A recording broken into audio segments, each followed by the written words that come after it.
Assalamualaikum warahmatullahi wabarakatuh. Selamat pagi teman-teman, apa kabar? Kembali lagi di channel YouTube saya, Salsabila Aisyah, mahasiswi Ilmu Komunikasi Universitas Islam Sultan Agung Semarang. Video ini saya buat untuk memenuhi tugas UAS mata kuliah Teori Komunikasi. Pada kali ini saya akan menjelaskan tentang salah satu teori komunikasi, yaitu teori pengurangan ketidakpastian. Teori PDKT atau pendekatan. Dalam ilmu komunikasi terdapat sebuah teori yang disebut Uncertainty Reduction Theory atau bisa juga disebut sebagai teori pengurangan ketidakpastian yang dikemukakan oleh Charles Berger dan Richard Calabrese pada tahun 1975. Secara garis besar, teori ini menyatakan bahwa ketika kita ingin berinteraksi dengan orang baru, berkenalan dengan orang baru, kita tidak tahu nih bagaimana sikap orang tersebut. Apakah dia orangnya baik, galak, serius, maupun santai.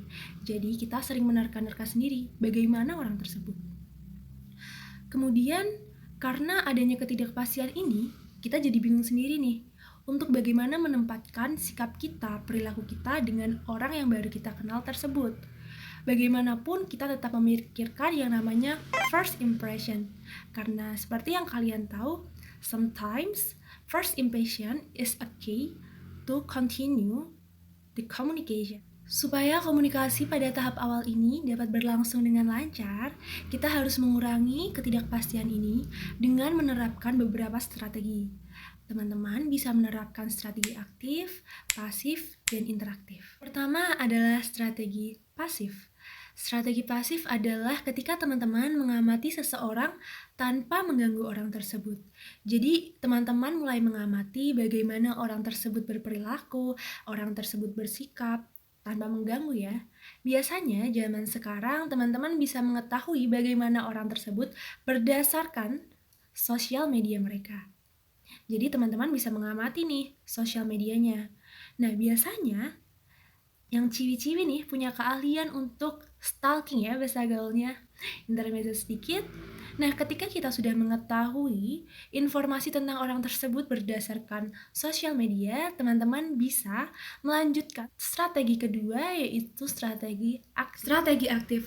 Strategi ini dilakukan dengan cara kita bertanya kepada orang-orang terdekatnya tentang bagaimana sih dia ini. Biasanya pertanyaannya, dia tuh gimana sih? Perilakunya seperti apa? Sifatnya seperti apa yang dia suka dan tidak suka. Biasanya dia interest dengan topik apa sih? Nah, dengan mengumpulkan informasi basic ini, kita akan lebih mengenal orang baru ini.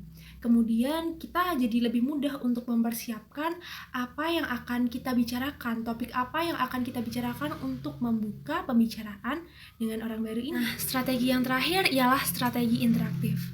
Strategi interaktif ialah ketika teman-teman dapat berinteraksi langsung dengan orang yang bersangkutan.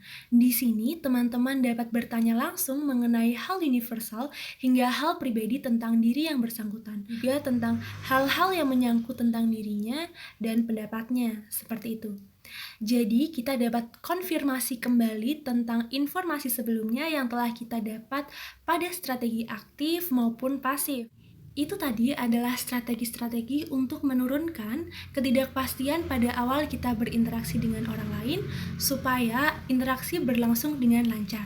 Sekian video dari saya, mohon maaf jika banyak kesalahan. Semoga video ini bermanfaat bagi teman-teman.